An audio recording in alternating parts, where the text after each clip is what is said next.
is at the center of hashtag Gamergate controversy and has been a victim of harassment as a result. She decided not to join us, and that is totally fine. That is not a reason to harass her, and guess what? There is never a good reason to harass anyone. The point of this discussion is to have an objective debate about harassment and online bullying, because there's no objectivity to be had there. It's wrong. Can I say something about that? Don't harass anyone. Oh, sorry. That's okay. Go ahead, Brianna. Well, I was just going to say Zoe is my friend, and as terrible as the last 3 days have been for me, it's been much worse for Zoe. I haven't had my whole sex life dragged through the mud. This has been going on for her for months. So I would really encourage anyone out there that has basic compassion for another human being to give her some space. Like, she's barely holding on. Said it better than I could have with the prompter that I was reading. Thank you. I'm sorry. I apologize. No apologies necessary. Brianna, let's go back and start with how this all started for you. When did you start receiving harassment, and what were the supposed reasons for the harassment that you were receiving?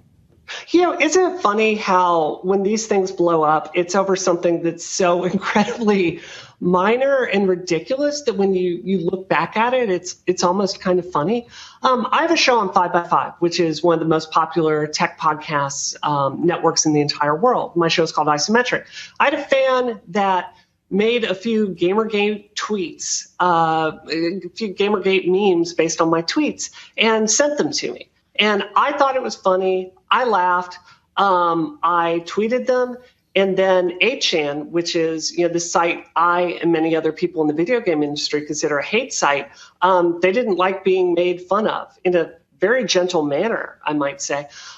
So they then spent all day Thursday attacking me, making memes to make fun of me, to threaten me, to belittle me, and to basically belittle women that are the targets and the victims of Gamergate. From there, I took a Twitter break because I was genuinely fearful for my safety. So I walked away. I spent about 24 hours off Twitter. I talked to friends, and I'm like, you know what? These bullies are not going to bully me out of the video game industry. I am going to stand strong for women here. And, I said that in no uncertain terms on my Twitter. And a friend of mine was watching 8chan, and they told me that 8chan was currently blowing up discussing me. So they started investigating my life. They started investigating my husband's life. They started digging up my company, looking for dirt.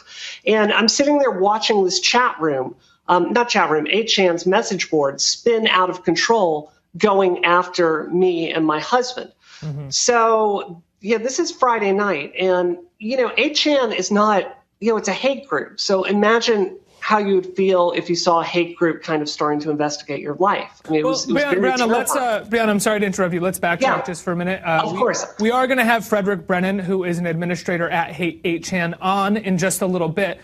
But I want to go back to what exactly 8chan is to you. You keep referring to it as a hate group. As yes. I know it, it was something that was started after certain people were barred from 4chan, an old school message board site that is used pretty regularly. I am not a user of these, so I'm my lingo is off, if you'll excuse me. But why is it referred to as a hate group? Is it all hate that is being posted on 8chan? Do you, in your opinion, think it was made solely to be able to express hate after these people were thrown off of 4chan? So, 4chan is well known in the media. I think it's safe to say that 4chan does not have a sterling reputation to begin with. 4chan had kind of stoked the flames of Gamergate for months and months and months and months, to the point where, as I understand it, because I also don't visit these sites because I'm a respectable person, 4chan basically banned the subject of Gamergate. I don't know if it was because they were worried they were starting to open themselves up to civil liability. I think they could tell that people's lives were starting to be threatened. So basically, 8chan or Infinite Chan came along and gave these people a home to voice, these opinions that were too extreme for 4chan. Like, think about that. These opinions were too much out there for 4chan. Like, the other thing I'm aware that 4chan bans is child pornography. So that's 8chan for you. But don't take my word for it. Go to the site, look at what they say about me, about women. Look at the people that are using the site. I mean, make up your own mind about it. Don't take my word for it. Absolutely. I want to bring in our other two guests right now.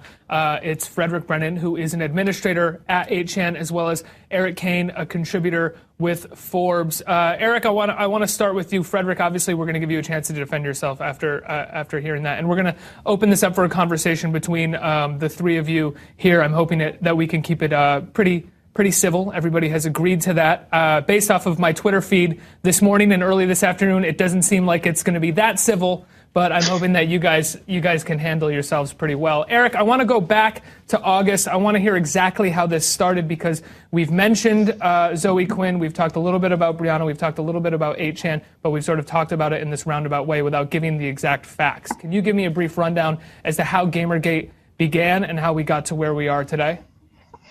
Honestly, I think that this is a pretty complicated issue, and it goes back a lot further than August.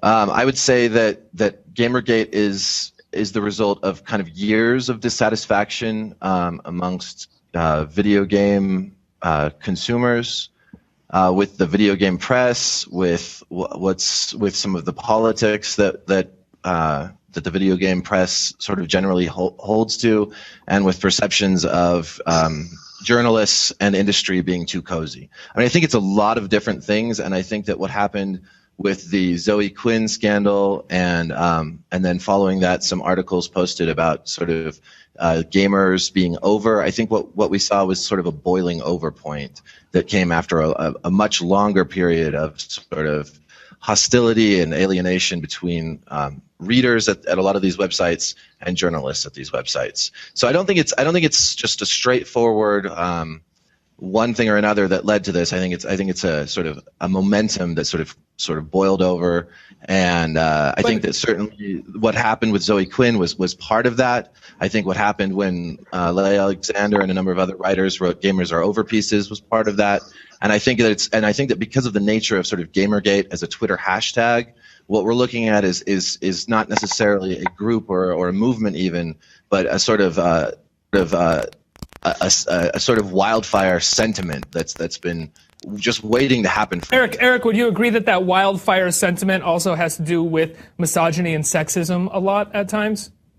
I think there's misogynists and sexists in just about every industry, and I think that they're unfairly pointed at in video games. Okay. So I'm not really sure. I mean, I think that obviously, yes, there are misogynists in video games, and there are going to be misogynists, especially in places where anonymity is sort of sacrosanct. But I think that what you see here is you see it everywhere. You see it in sports. You see it in every other industry as well. So while there is some of that, I think it's really hard to say that is what defines what's going on. Now I want to bring Fredrick in here because 8chan allows anonymity, and that's where a lot of people are saying the death threats and the hate is coming from. Even just by having Fredrick on today, I received tweets that said, "With all due respect, by signal boosting a group sending women death threats, you're already putting them in a compromising place." I also received, "This is gross, dude. You don't give a hate group a platform to spread hate. There isn't a truth to offer." I received, "Hi, I'm Ricky Cam. Today we have a young black man who was beaten by KKK members, and to be fair to both sides, we also have the KKK members." So Fredrick, you and 8chan are being referred to or likened to the KKK in terms of being a hate group. How do you answer to that? First, I think it's pretty funny that you keep calling it 8chan. No. I said 8chan. I didn't say 8chan. It's all right.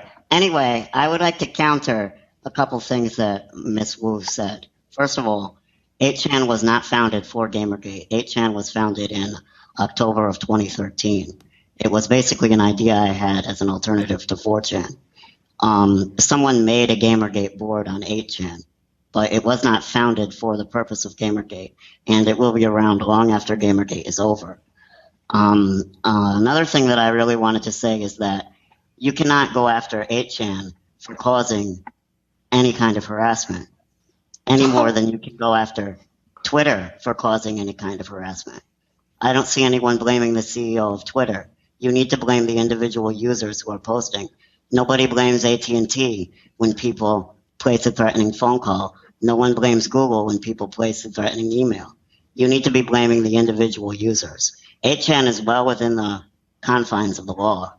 And as far as any threats go, the ones that were reported to me, I did not see any posted on 8chan. The only ones that were posted were on Twitter, and we have no proof that they're even the same user. I would say to Ms. You have to let me Wu, respond to this. This is ridiculous. You've got to Brianna, I want to let you respond in just a second. Just let Erik finish. He's almost done. And Brianna, I'm going to come right to you. Thank you. All right. I would also say to Ms. Wu that if she was really so scared, she would have went to the police instead of tweeting. That's all. Okay, let's go right to Brianna. Go ahead, Brianna. Let's go through this one more time. I need to tell you, before I was a software developer, I was a journalist. And one of the most important classes I took in college for journalism was communication law.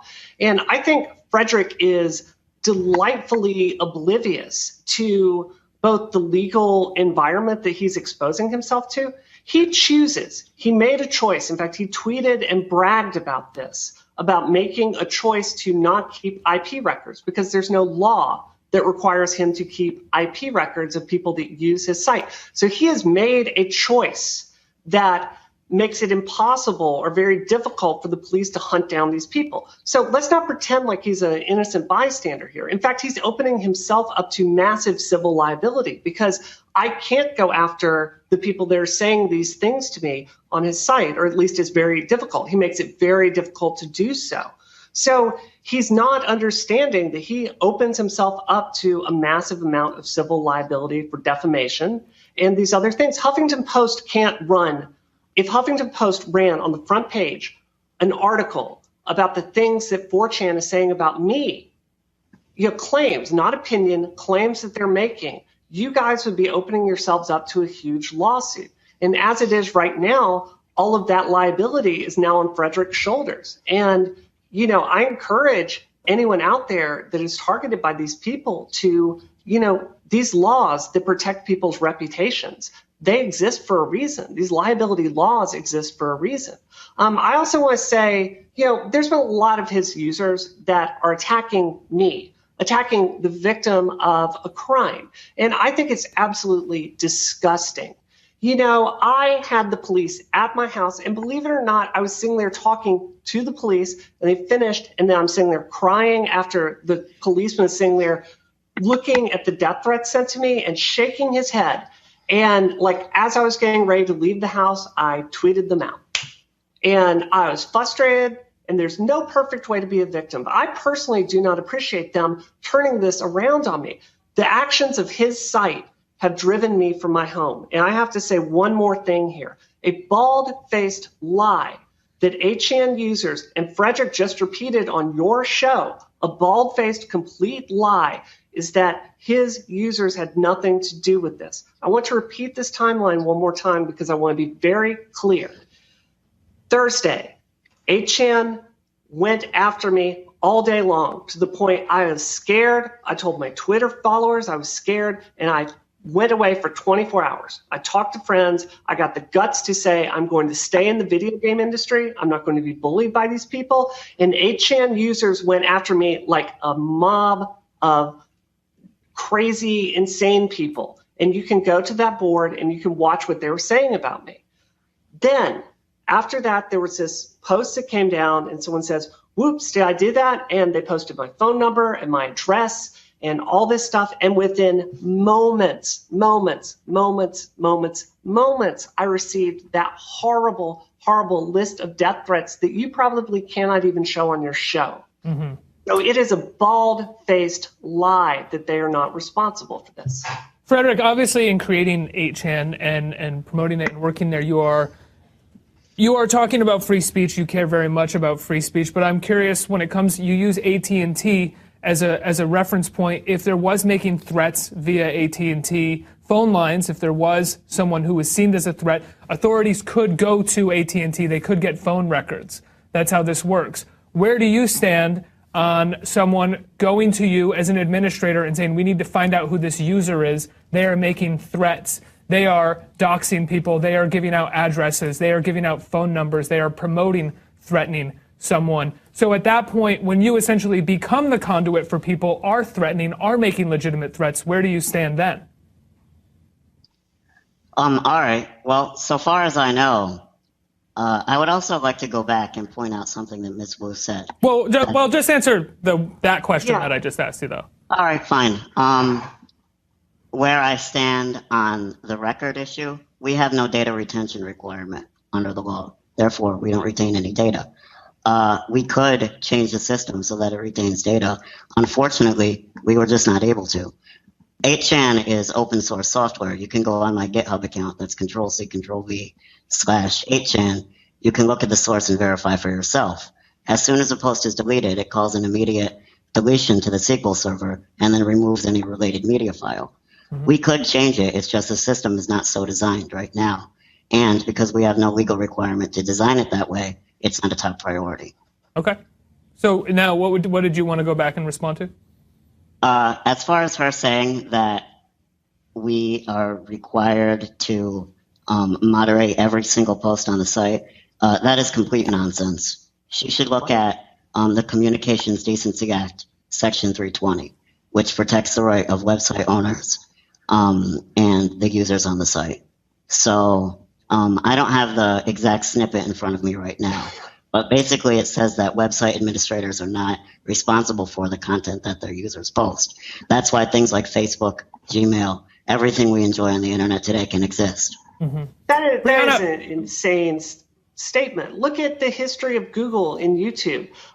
Before Google was going to open themselves up and allow people, YouTube rather, before it was owned by Google, was going to allow users to post videos to it. If you look at the legal history of that, they had to spend an immense amount of time figuring out the jurisprudence for the Digital Millennial Copyright Act, because they knew they were opening themselves up to liability. And I think your understanding of the law here is laughable. And I would personally, with nothing to do with 8chan, I would strongly suggest you find a lawyer and find out what you're opening yourself up to. Because Brianna, you may have the principle that you're not held to these standards, but the law is different. Brianna, I want to open this conversation up really fast, and I want to ask you a question. It's a bit of a devil's advocate question, which is that, if you weren't, and you shouldn't have to take yourself out of this situation, but if you weren't being harassed in the way that you are, I'm curious if you would have the opinion that there is a journalistic ethics problem in the gaming industry. If so much of it didn't already have to do with sexism right now, if so much of it didn't have to do with threats and harassment, if in any way you think there is a journalistic ethics problem in the gaming industry, or this is just a thin veil to be able to harass, manipulate, and intimidate women. I want to be very clear here.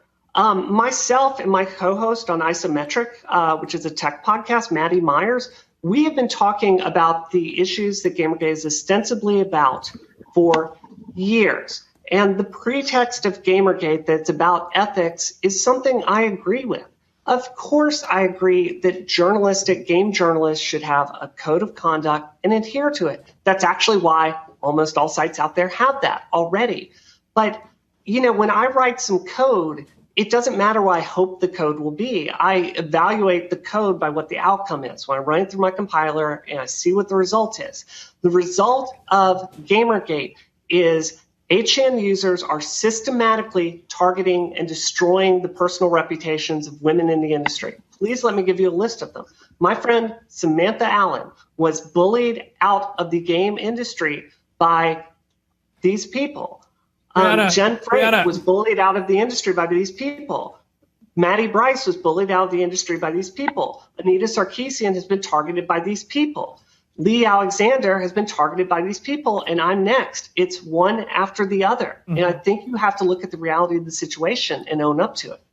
Erik, looking at the reality of the situation and owning up to it, is it possible to even discuss journalistic ethics in gaming right now? Because it seems that there are some people who want to have that conversation, but they are being drowned out by those who are more engaged in threatening and disbelieving people like Zoe Quinn and people like Brianna, threatening them and calling them liars. I mean, it happened today. I watched it happen on Twitter today. For whatever reason, right away, they wanted to call Zoe Quinn a liar because she wasn't going to be joining this segment. It was completely ridiculous, and it was obviously harassment. But then once they did that, they then said, you don't want to have the real debate about ethics in journalism. So I don't think people really know where to fall here. How can we clear up this conversation so something that is a bit more moderate can take place? That's the $64,000 question. Honestly, I think that there's just at this point, it's almost discouraging. There's so much animosity in every direction that having a reasonable conversation is a huge obstacle. There is a lot of anger. You see it on Twitter. Twitter is one of the worst places to have a conversation at all. 140 characters or less inevitably turns into a lot of blame and shouting. And I still sort of hold out hope that through all of this we can find common ground. Maybe because I'm naive, or maybe because I'm an optimist. I think that there are, like I said, this whole thing goes back so long. There is a problem with harassment of free. There is a problem with perceptions of game journalists being in bed with industry. There is a problem with this sort of just weird hostility between writers and readers. And I guess from the beginning of this, I've always hoped that somehow maybe it would spark a dialogue. But what I see more and more is that I think the loudest voices are prevailing, and that dialogue is becoming increasingly difficult to have. Increasingly. Brianna, I'm sorry. Yeah. Brianna, we do have to wrap up. Before that we do wrap up, I want to say one thing to Fredrick and Brianna. The both of you are incredibly brave for joining this debate, having this conversation with each other. I think it says so much about your intentions and about your objective within this controversy to join this panel and have a conversation. My intentions are to get 8chan off my neck and the other necks of other women in the industry. Absolutely. We can have a conversation about this stuff after you stop terrorizing us. And we will continue having this conversation here at HuffPost Live. Fredrick, Erik, Brianna, thank you so much for joining me. It's been a... Believe it or not, Brianna, 8chan is not all about you.